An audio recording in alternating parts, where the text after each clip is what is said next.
जब से तेज प्रताप यादव ने ये कहा है कि वो सारण लोकसभा क्षेत्र से चुनाव लड़ेंगे, तब से सारण लोकसभा क्षेत्र की खूब चर्चा हो रही है।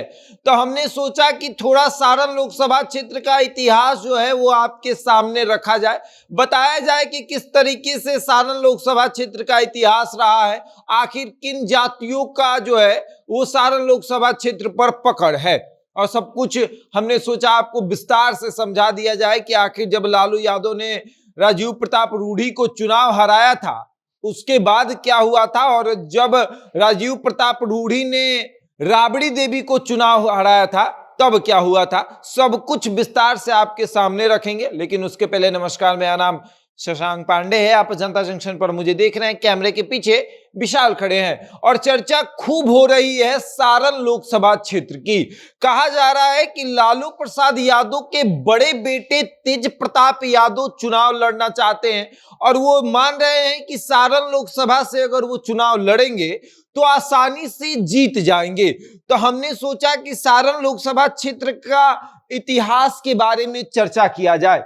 सारण लोकसभा, जिसका पहले नाम हुआ करता था छपरा लोकसभा, उसके बाद उसका नाम बदला और नाम बदलकर कर दिया गया सारण लोकसभा।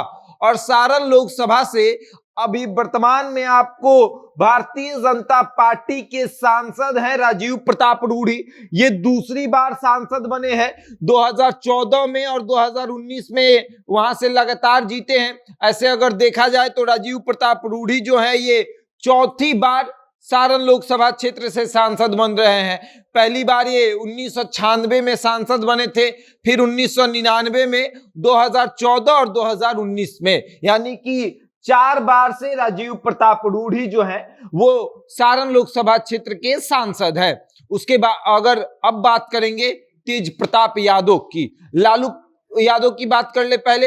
लालू यादव जो है वो सारण लोकसभा क्षेत्र से सांसद रह चुके हैं। लालू यादव आपको 2004 में और 2009 में लगातार ही सांसद रहे। 2009 की अगर बात करें तो लालू यादव 2 जगहों से चुनाव जीते थे। 2009 में मधेपुरा से भी लालू यादव चुनाव जीते थे और सारण से भी चुनाव जीते थे। मधेपुरा से उन्होंने छोड़ दिया मधेपुरा को, फिर वहां उपचुनाव हुआ और पप्पू यादव वहां से चुनाव जीत गए। सारण से 2009 में जब लालू यादव चुनाव जीते थे तो राजीव प्रताप रूढ़ी को उन्होंने चुनाव हराया था और राजीव प्रताप रूढ़ी को उन्होंने 51,815 वोटों से चुनाव हराया था। और फिर 2014 में लालू यादव चुनाव नहीं लड़ते हैं, वहां से चुनाव लड़ती हैं उनकी पत्नी राबड़ी देवी। और राबड़ी देवी जब चुनाव लड़ती है तो राजीव प्रताप रूढ़ी उनको 40,948 वोटों से चुनाव हरा देते हैं।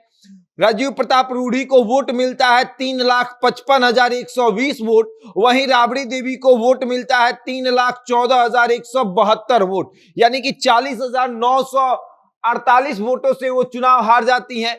और उसके बाद 2019 में लालू प्रसाद यादव के जो समधी हैं चंद्रिका राय, जो कि तेज प्रताप यादव के ससुर है, वो चुनाव लड़ते हैं राजद से और वो भी चुनाव हार जाते हैं आपको 1,38,615 वोटों से। राजीव प्रताप रूढ़ी को वोट मिलता है 4,99,342 वोट, वहीं चंद्रिका राय को वोट मिलता है 3,60,913 वोट, यानी कि 1,38,615 वोटों से वो चुनाव हार जाते हैं। राजीव प्रताप रूढ़ी का दबदबा जो है वो सारण में बहुत है। राजीव प्रताप रूढ़ी भारतीय जनता पार्टी के एक ऐसे उम्मीदवार हैं जो कि भारतीय जनता पार्टी का विरोध भी कर देते हैं, तब भी टिकट इन्हीं को दिया जाता है। सारण लोकसभा क्षेत्र में यादव और राजपूत निर्णायक भूमिका में है, जो कि तय करते हैं कि किसको सांसद बनाना है और किसको नहीं बनाना है। राजीव प्रताप रूढ़ी जाति से राजपूत है तो राजपूत वोट जो है वो इनके साथ है। यादव भी इनको वोट कर देते हैं क्योंकि ये क्षेत्र में अच्छा काम करते हैं। 1996 से ये सांसद हैं सारण में, 1996 में सांसद बने, 1999 में बने, 2014 में बने, 2019 में सांसद बने और 2024 में कहा जा रहा है कि भारतीय जनता पार्टी के पास कोई विकल्प ही नहीं है कि वो राजीव प्रताप रूढ़ी को छोड़कर कहीं और जा सके। और ऐसे में राजीव प्रताप रूढ़ी के सामने अगर तेज प्रताप यादव मैदान में उतरते हैं तब क्या परिस्थिति बनेगी? क्या तेज प्रताप यादव राजीव प्रताप रूढ़ी पर भारी पड़ेंगे या फिर राजीव प्रताप रूढ़ी तेज प्रताप के ऊपर भारी पड़ेंगे? जिस राजीव प्रताप रूढ़ी को तेज प्रताप यादव की मां तक नहीं हरा पाई, तेज प्रताप यादव के ससुर तक नहीं हरा पाए, उस राजीव प्रताप रूढ़ी को हराने के लिए मैदान में तेज प्रताप उतरने का प्रयास कर रहे हैं। अब आगे देखिए क्या होगा। जातीय समीकरण को भी साधने का प्रयास किया जाएगा। हालांकि अगर देखा जाए तो जिस तरीके से नीतीश कुमार राजपूतों को साध रहे हैं, हो सकता है कि कुछ राजपूत टूटकर जो है नीतीश कुमार के साथ चले जाए, लेकिन अगर देखा जाए तो सारण के राजपूत जो हैं वो भारतीय जनता पार्टी के साथ रहते हैं और राजीव प्रताप रूढ़ी के साथ रहते हैं। तो ऐसे में यादव किसके साथ रहेंगे, एक बड़ा सवाल होगा। अगर यादव राजद के साथ रहते तो शायद राबड़ी देवी 40,000 वोटों से नहीं हारती और चंद्रिका राय जो है वो 1,38,615 वोटों से नहीं हारते हैं। तो कहीं ना कहीं यादव भी जो है वो राजीव प्रताप रूढ़ी के साथ है। और अब आगे देखिए क्या होता है। बहरहाल इस खबर में इतना ही। बने रहे हमारे साथ और देखते रहे जनता जंक्शन।